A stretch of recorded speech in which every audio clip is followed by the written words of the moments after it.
Olá, tudo bem? Pastor e professor Divino Silva falando aqui ao vivo com você, uma aula sobre a capelania fúnebre diretamente do Instituto Vida Brasil, valorizando a vida e o saber.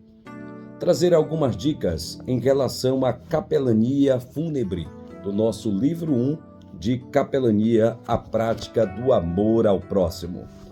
Eu quero trazer aqui porque é muito importante que o cristão, aquele que vai realizar a cerimônia fúnebre, que não pode ser chamada de culto fúnebre, porque não é um culto, é uma cerimônia, deve agir e realizar uma cerimônia fúnebre, seja ela realizada na residência ali da pessoa ou em um local apropriado para aquilo.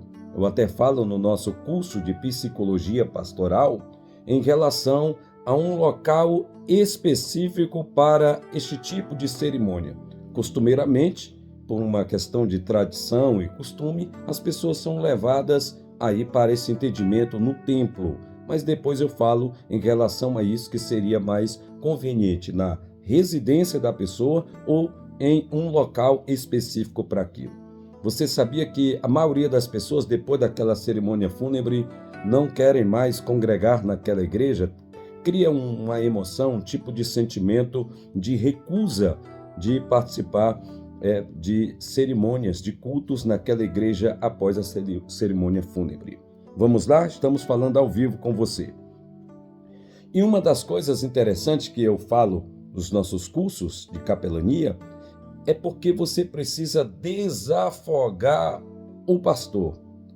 Às vezes o pastor está acompanhando a família desde a doença até o momento da perda, do óbito e também posteriormente, durante a cerimônia fúnebre, velório, cortejo, enterro e também posteriormente ali com a família. E às vezes o pastor fica sobrecarregado e o pastor precisa de uma equipe de pessoas para cumprir turnos naquela cerimônia fúnebre, e não só na cerimônia fúnebre, isso antes, durante e depois. No momento em que a pessoa está doente, começa já esta capelania, que nós está interligado com a capelania hospitalar, mas a capelania fúnebre não é simplesmente quando a pessoa vem a óbito, a família tem aquela perda. Não, ao contrário. É por isso que o pastor, esse cerimonialista, ele precisa de uma equipe, precisa de obreiros, de irmãs, de uma equipe específica para aquele ato, para aquele assunto em relação à capelania funerária, capelania fúnebre. Qual é a orientação que eu dou nesta aula de hoje? Crie as equipes. Vou dar um exemplo.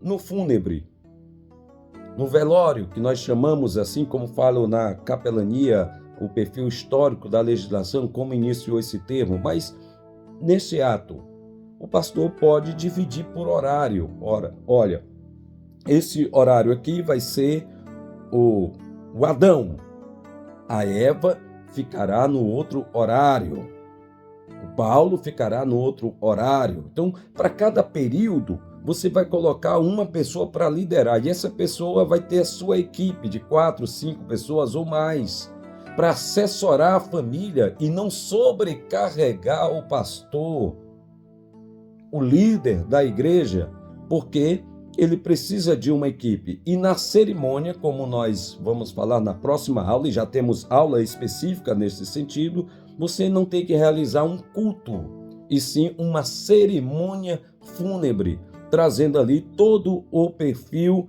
daquele que partira. Por isso que eu estou trazendo dicas importantes para a realização da cerimônia fúnebre. Ou seja, antes mesmo da cerimônia, você já tem que ter um perfil de uma organização. Pastor, não deu tempo para organizar porque foi rápido e tal. Não existe isso, não existe isso. Porque você tem todo um corpo de obreiro, você tem membros na igreja que você pode convocá-los, convidá-los para esta organização. Então, a dica de hoje: não sobrecarregue o pastor em cerimônia fúnebre. Esta é a nossa dica de hoje. Abraços, pastor e professor Divino Silva, do Instituto Vida Brasil. Tudo de bom para você. Vamos para a próxima aula.